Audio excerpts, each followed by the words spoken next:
Welcome to the Path to Be Well podcast, a podcast about being well. I'm Doug Rawson. Join me, Mark Tremblay and Paul Clory each week as we answer your questions with the sole purpose of helping people who suffer from a chronic medical condition in considering the safe use of cannabis so you can have a better quality of life. In this podcast episode, Mark and Paul bring awareness to risk factors with consuming cannabis and driving. The discussion covers consumption methods and aspects that contribute to the onset of action of your medicine. This episode is based on general terms and is meant to answer your questions and minimize risks associated with driving and impairment. If you don't feel right, or if you don't feel sober, don't drive. We reflect on episode number 9, where Mad Canada joined us to discuss driving and cannabis use. We hope this episode will help you consider safe practices using cannabis while driving and the associated risks. If you have a topic that you'd like covered in a future podcast episode, please leave a comment at weedwell.com.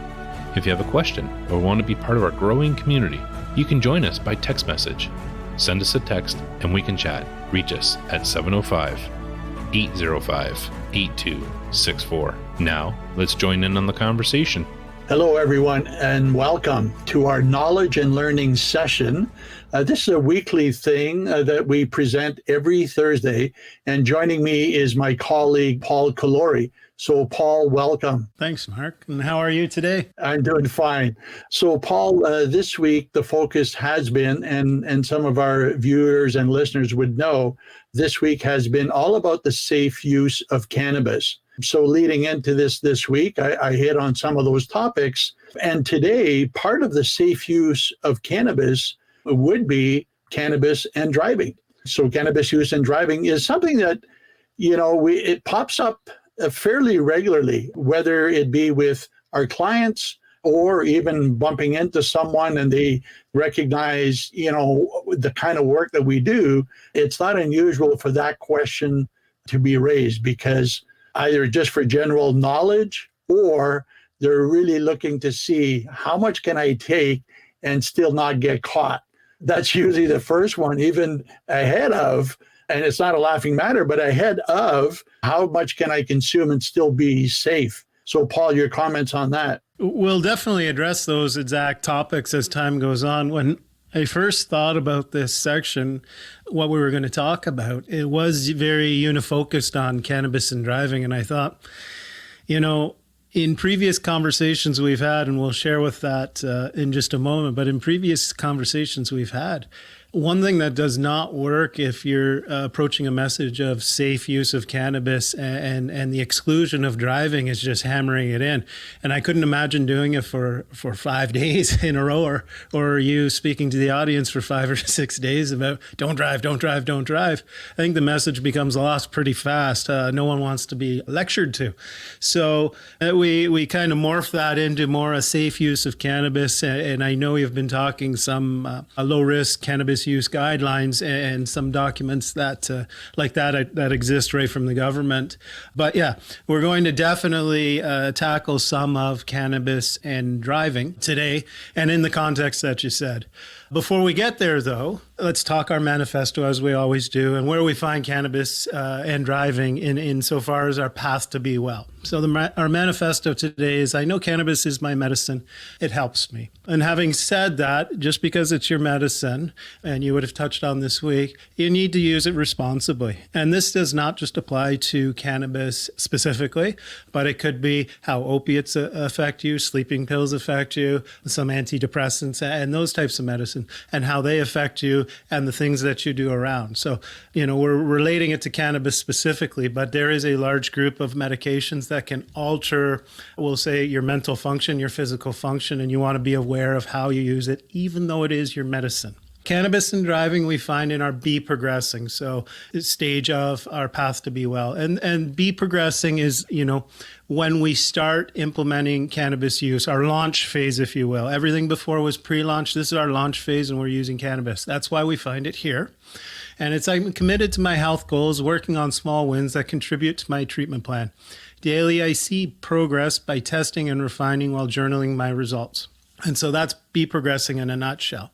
So having said all that, I've kind of touched on a previous discussion, podcast.weedwell.com. is where you can find this previous discussion. Andrew Murray, President and CEO of MAD Canada, joined us in December. It's podcast episode number 9. Now, he shared with us some wonderful tidbits of knowledge and information, and I don't want to just rehash that. I do recommend, if you're listening or come across this or watching now or come across this and listening later, go back to that episode if you really want the we'll say meat and potatoes of some of the things that you discussed. But we will touch on that. And that's episode 9. You can find that at podcast.weedwell.com. So not everyone, so it's not a blanket statement, but often it's kind of asked in the context of how do I skirt by the authorities and not get caught? I think is kind of how you worded it. And we've all heard that question. And I like to reframe it as, how do I use it safely so I don't have to worry about the authorities and I won't get caught? And so this is why, we really morphed into low risk or minimal risk use of cannabis guidelines and stuff like that. And so when you frame it like that, your mind automatically goes away from, I'm not worried about the roadside sobriety checkpoint or the RIDE program in Ontario because I have nothing to worry about. I haven't done anything wrong. I'm using it as I'm supposed to use it. So while there's no hard and fast rule, often you'll see in literature waiting 6 hours. Now, this is after consumption of inhaling cannabis. This will not apply to your dosing underneath your tongue. It will not apply to if you eat a brownie or take a capsule in an edible form. But that's a guideline. The trump card to that, if you will, is if you don't feel right, if you don't feel sober, don't drive. And to bring up a point that Andrew brought up, and I thought this was fantastic, is the simplest way to avoid worrying about checkpoints or the law, don't mix the two activities. Don't mix cannabis use, we're talking THC, of course, with driving.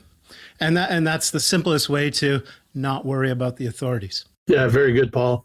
And I couldn't agree with you more and Andrew's comment about that. It's common sense and it's maturity and it's logic.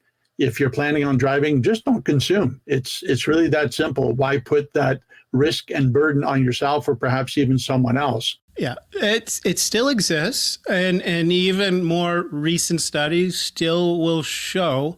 And Andrew really focused on this category, the age group of 16 to 30-year-old, especially male. But you still see stats of 1 in 4, 1 in 5 that have recently, and the timeline varies when I say recently, once in the last 6 months up to once in the last year, but 1 in 4, 1 in 5 have driven or been in a car with someone who's high while they've been driving. So it still exists as an issue. If we had Andrew here and some of the authorities, they'd still want to address that issue from a safety standpoint. But the other thing that became clear in that interview, with legalization specifically in Canada since 2018, there hasn't been this morph and blow up of car accidents and injuries and deaths. And so what I recall from that interview was largely what people were supposed to be doing and the authorities supposed to be doing. That happened, and he seemed to be complimentary to that. So there's a lot of good things happening as well. It's not all gloom and doom and don't do or anything like that. One of the things that comes up, and you get more vague answers, and I've already given you a vague answer. I've used the 6 hour as the inhalation general rule, but it really is a general rule. Here's the thing. For the longest time, for alcohol, you could pretty closely figure out your rate of excretion as your alcohol peaks and then it begins to come down. And you can figure it out by number of drinks, type of drink, gender, and then measuring the time along, right? And you come to a pretty good conclusion of when, in theory, you would go under the legal limit or be sober, completely sober.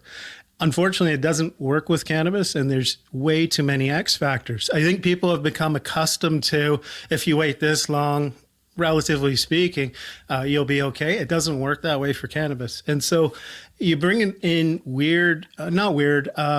harder factors to measure experience of user. type of cannabis consumed, not CBD to THC, but more percentage of THC. How much consumed? How was it consumed? And there's a lot of factors there that 6 hours just does it's a guideline at best. It's not a hard and fast rule. What we do know with cannabis use is when you inhale, it lasts in your system a lot shorter amount of time than if you take it underneath your tongue or if you're eating a brownie or an edible like that. That we do know. And Paul, if I can just elaborate to that point, because I really want to ensure that we drive that home. You've already done a good job. Maybe our listeners hearing it from a different voice, it'll sink in a little bit deeper. I don't know, but I think it's worthy of doing this. And it's about the 6 hours that you've referred twice now. And that really relates to inhalation. Even with that, there's factors, the potency of what you're smoking and how are you really taking it in. There's a whole slew with that alone. But then you've also touched on applying drops of oil under your tongue or edibles. In some of those cases, it can take an hour and a half before it even takes effect. So you can see where you're chipping away at the 6 hours pretty quick. And we also know that, at the rate that it metabolizes in the system, and it can last 6-7 hours beyond that initial, intake time. So you're well over that 6 hours alone. And again, this is just in general terms. There's so many other factors that contribute to it. Going back to the best and most impactful point above all is if you are planning on driving at some point in the near future, meaning hours, just don't consume. Leave it for later. And avoid all of that guesswork and potential risks and hazard associated with it. For sure. So we'll kind of continue along that way. If you meet the ride checkpoint, if you will, or if you're just stopped for whatever reason, and we're often asked sometimes saliva tests, blood tests, and what have you, what has become pretty clear. And, much of my information right now, I'll plug mad.ca. There's a wonderful section on cannabis and driving, mad.ca, right in your top bar there. And you can find cannabis and driving. And there's a lot of information and stats and things that they're working on for learning and knowledge programs right from teenage group. But with regards to that, the saliva test is set so high. What will be asked is, I use my cannabis daily, I'm going to fail the test because it's going to be there. It stays in the system, et cetera, et cetera. And my understanding is it's set so high that the trace amounts that might be in your system from yesterday's use or earlier, much earlier in the day use isn't what's going to trigger a positive test. Andrew seemed to indicate that because they're set so high, you're going to be quite stoned, and that's the type or the amount that it's going to pick up as being a positive test. It's not going to be the trace or latent amounts that are left in your system well after use. He did mention one of the things, though, that after that occurs, the blood test is still there that you would, if you somehow got high enough to pass the positive on the saliva test, the blood test is, if you're using it properly, is what's going to clear you or keep you out of trouble with the law. The other thing that exists are drug recognition experts, and those are the people that are trained in watching body responses too. Most often on these police shows and type thing, they're looking for alcohol, but they're recognition experts for various drugs, including cannabis as well. And so there's any number of tests that they're not all set to get you. If you're doing what you're supposed to do, you're going to be fine and you're going to pass those tests, and there won't be issue that wise. But again, that's if you're doing what you're supposed to be doing and some of the things that we've already talked about. I just want to remind our listeners that the information that we're sharing with you here is totally in general terms. They're not necessarily scientific driven or even legal information that we're giving you. This is strictly in general terms that we're giving you what we have heard from a reliable source. MAD is an authority in that space, not only across Canada, but in other parts of our continent and the world. So we're sharing that information with you. And as Paul said, if you would like to hear more or know more, two options, podcast.weedwell.com, episode number 9. You will hear that interview that we had with the CEO of MAD, which is Mothers Against Drunk Driving, by the way, Andrew Murray, who done an amazing job. And Andrew has been around for many, many years, so he really knows his stuff.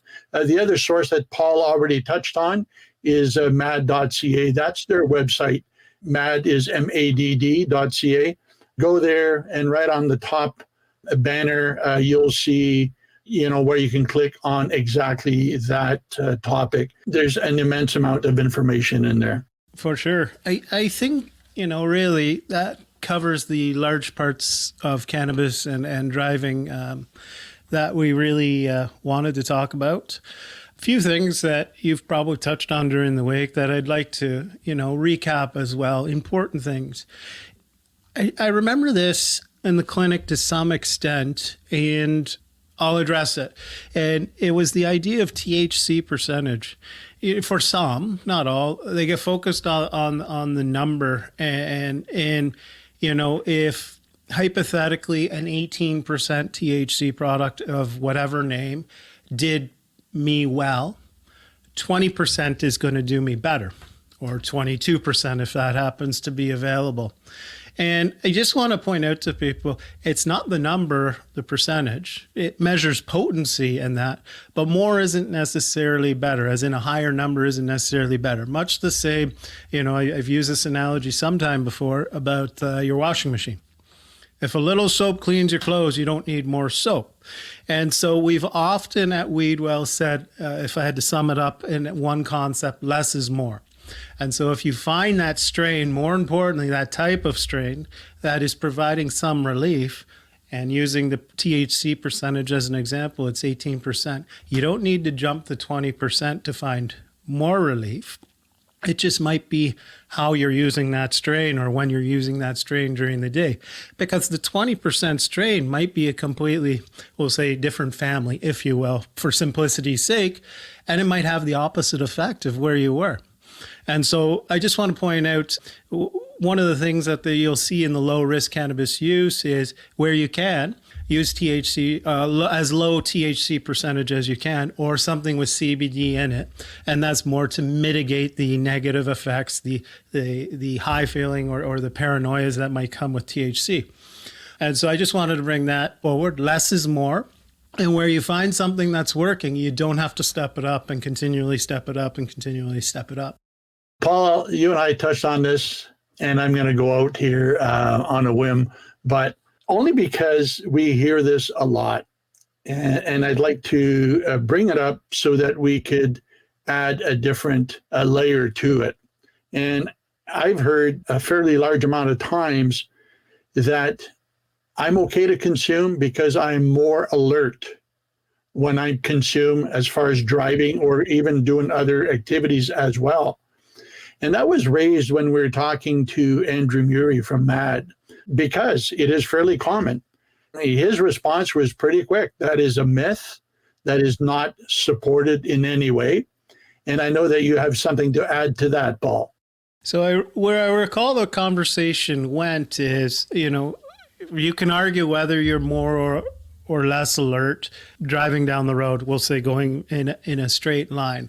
What I recall about the conversation is the problem with this, and especially this meaning THC, and especially in conjunction with alcohol use, is the delayed reaction time. And so it's not the driving down the road, and I'm not saying that's okay at all. It's the kid running out in front of your car and having the proper reaction time and the proper faculties to react to get out of the way. That's a very specific example, but anything that requires a quick think, an adjustment on the run seems to be where the issues are, because the reaction time is what's slowed. And you see that with the THC, but as well as alcohol. And that's why I say it's even more profound in conjunction with. Yeah, good job, answering that one there, Paul, because I just think that our audience, someone in our audience needs to hear that. And if it's not for you, by all means, now you're better equipped to respond to someone who brings that up, in a setting. perhaps at a social place, and the individual is going to say, yeah, you can hop in with me. I'm perfectly fine. I drive better when I've used cannabis or other drugs, really. So this is a good response, and I particularly like that. We talk about, and I've already, just with that last answer, talk about mixing substances. And so alcohol being one of the more common ones that we see. There's actually penalties and you can see right on the mad.ca website, there's actually penalties that include presence of alcohol and or other drugs in addition to THC with the saliva test or the bud test that I spoke of. And so when we start combining risky behaviors, you actually see how the penalty changes. And as I said, for the viewers or for the listeners, mad.ca, you can see the exact penalties there, and they actually list it by jurisdiction. Of course, this is specific to Canada. I'm going to guess safely that the U.S. and other jurisdictions have penalties about the same, because it's not like the jurisdictions aren't working with each other. Everyone tries to figure out what works best in one area and apply it to their area. So I think it's safe to say that they would be similar, if not pretty close to the exact same. So just a quick blurb on when we're talking about the driving, but the mixing of substances or using substances in conjunction with the THC. So I think we've touched on a lot of the main points with cannabis use. I don't know how many listeners are in the young category, if you will, today. But if you're here, I'm going to give one for you too, just to include you as well. And this is the idea of brain development and cannabis use, especially specific to THC. And, the brain development we know continues up to about the age of 25. And I understand that the substance is legal for you in most jurisdictions where it's legal, well under the age of 25. What you'll see in the low-risk cannabis use guidelines is try to delay as much as possible till you reach that 25. And it's just brain development, possibility of development of psychosis, things like really negative things that if you don't need it, stay away from it. Hi, Doug here from Weedwell. I wanted to hop in here for a moment as we're excited to share with you how we see our Facebook community grow every day. I want to extend a warm welcome to you in joining our community to get tips, tools, and resources while collaborating with others to support you on your health journey. Look for us at weedwell.group. Yeah, so Paul, one day this week, on the topic of safe use of cannabis, and one of your opening lines is, even if you use cannabis for medical purposes, so it is your medicine, you need to really consider closely how much of it that you consume. And it could be that you start, at that reasonable amount or level and frequency of use, but it could be that over time you start to consume more, looking to feel better. And you've touched on that already. So without repeating that, part of using it safely is using it wisely and not continue to add more to your daily consumption or frequency of consumption, because it's not necessarily going to give you better results. You may need to look at other underlying conditions or reasons why it's not working the way you would think or hope. And the risk with that, Paul, as I know, and you can elaborate, you could end up with a possibility of cannabis use disorder over time, or even becoming dependent on the cannabis, where it started with all the good reasons, all the right intentions, but gradually over time, you could end up in an area that's not desirable, and perhaps even in some ways more negative than when you first started. Paul. Yeah, so we definitely had a whole discussion about cannabis use disorder, and it's a few steps down the road, but you point out correctly, tolerance does develop, and dependence can develop as well. Where I recall that conversation went, as opposed to, again, just defining it, it becomes important for you to evaluate your reasons for using, how you're using, why you're using, and whatnot. And if something was effective at one point, and this is when we work in things like SMART goals and treatment plans and titration, and this is kind of your three things that you're trying to keep in mind. Your goal is where you're aiming towards somewhere in the future. If you start going zigzaggy off the path, then you start to question what it is that you're doing. There's your treatment plan and or your titration. So that's titration is the increasing or the altering of the dose. Well, if things aren't getting better by altering the dose, then you probably should alter the treatment plan. And so it's not throw more and more and more. The reality is, for a lot of people, that becomes a non-starter because it comes too expensive. Just throwing more and more cannabis at the problem. And so this is when we go back, keep your SMART goal in mind, that future goal in mind, but adjust the treatment plan. And so, as opposed to defining and going all down cannabis use disorder path, as you brought up, a very real issue that we discussed, start looking at it from things that I can do and adjust the treatment plan. And so, using the example of the 18% that used to work, maybe it does become a different percent, a higher percent. Maybe it becomes a different strain that you try. Maybe it's a different terpene in the strain that you try, like where you become less focused on what the number is.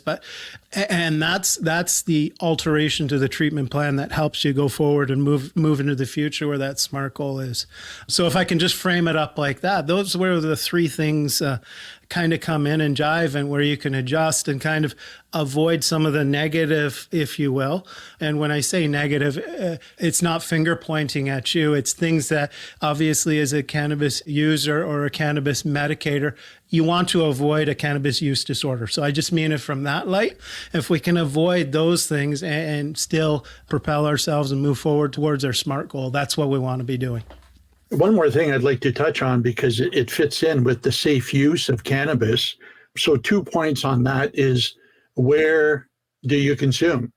So especially if you're inhaling, so whether it be a joint or a vaporizer, you should do that in a way, in an area that's, you're not impacting anyone else. So you can decide where that is, but as long as you keep in mind the focus is that you're not impacting anyone else that could be nearby, and perhaps even have some allergic reactions to smoke. But even without that, it's common courtesy not to do that. So, and then the other thing is, especially when it comes to edibles and gummy bears and those sorts of things, make sure that they are stored away in a safe place. So especially if there's children around or even pets, that they're not accessible and mistaken and taken. We can all imagine what the consequences of that would be. So I see that fitting in as well. I touched on that briefly this week, is how you handle that cannabis. Where are you when you intake it, and where do you store it? Yeah. So the thing with that in the clinic, that we often had conversations with people to the inhalation part. And, if that's something that's an issue for you, this is where either a vaporizer, which greatly reduces the odor, which is what you're talking about, that could affect other people, or you're just not allowed to do based on non-smoking signs, right? Sublingual dosing or edible dosing, where it just takes the whole lung equation and inhaling out altogether, because we do know that there's issues with inhalation, especially with the smoke, but you'll see in the low risk guidelines as well, even inhaling deeply, or they even advise against breath holding. So that big inhale and hold it, they'll advise against that. I mean, there's a couple of things that you can even eliminate altogether just by choosing your method of consumption to something else. Paul, I know that you always come prepared with your list of key items that you want to touch on. Is there anything that is left that we haven't touched on? If not, this might be a good time to kind of summarize today's conversation. Summarize, I will. So cannabis is your medicine, as we said in the manifesto today. Cannabis is your medicine. It helps you. And that's great. And we're happy that you're making steps forward in your path to be well. That being said, it's still a medicine that does, THC specifically, that does affect you, alter mental status, physical coordination, things that will affect you doing things like driving, our topic today. And so it is still incumbent upon you, like if you have to use painkillers or sleeping pills or whatever, to use them responsibly. So even though it's your medicine, you still got to use it responsibly. Now, the easiest way, as opposed to getting into a conversation of how long do I have to wait or whatever, when you know you got to drive, don't mix your medicine, don't mix your dosing. And so avoid altogether the use of THC and driving when you know you're going to be dosing. I think that's the safest way. There is a ton of resources at mad.ca to kind of, we'll say, support what I just said. But, whether it's a statistic or a graph or this or that exists there, it might not be what I said, but it might be something that you read there. It's like, aha, I get it now. So please do look at that, mad.ca. There's a whole impaired driving section. The first one is cannabis and driving. If you want some more detailed information, we have a previous podcast with Andrew Murray, podcast.weedwell.com. It's episode number 9. Now, Andrew is the president and CEO of MAD Canada, and Andrew shared with us a ton of information on cannabis and driving and some of the initiatives in the background that MAD works on. MAD is currently working on and will continue to work on, and the way they develop things in a research-based manner to help propel and forward their message and what they're trying to get across to people. And it all comes really back to safe use, reduce risk, their global message, stop impaired driving, and support those that have been affected by. Finally, just with regards to what it is that you use. We know you're dosing, and if you're one that's dosing with THC, we go back to, kind of our little motto, less is more. And so the idea that you need more and more and more doesn't equate to more and more symptom relief or more pain relief, anxiety relief, or whatever. And altering your treatment plan and adjusting your treatment plan isn't necessarily more and more. It might be strain-based, it might be how you're using it, or the type of cannabis that you're using. Little long-winded wrap-up, but that's kind of what we touched on. We hit a lot of points today, Mark. I think it was a really good discussion. We did, Paul. Yeah. I would correct you on one thing. You said long-winded. My correction would be very thorough. Okay. Because it has been that. So, Paul, the topic for next Thursday, I always like to look ahead because I do look forward to these, and perhaps some of our viewers feel the same way, is your medical conditions. So what can our viewers and listeners expect for next week? So next week is in the Be Clear section. So your ground floor, your beginning section, and it's all about gaining clarity about your medical condition. So what we've termed the health selfie. And we've always promoted an idea of getting clear about yourself before you worry about step 2 and 3 and 4. So we'll be really focusing on the ground floor and the things that go into that and how you can help yourself get a handle on the things that are happening to you. Very good, Paul. It's been a pleasure as always, Paul. Now it's my turn to do my wrap up. So folks, we'd like to remind you these information sessions are intended for individuals who are generally in good health, are generally well-adjusted, are functioning effectively, and are not in need of medical treatment, including for mental disorders. Now, these information sessions do not involve the diagnosis or treatment of any medical or mental disorders and do not prevent, cure, or treat any mental disorders or medical disease. Further, these sessions are not a substitute for therapy, counseling, psychoanalysis, medical treatment, substance abuse treatment, or the advice or services of a medical professional. It is your responsibility to seek independent guidance from medical professionals to the extent that is necessary.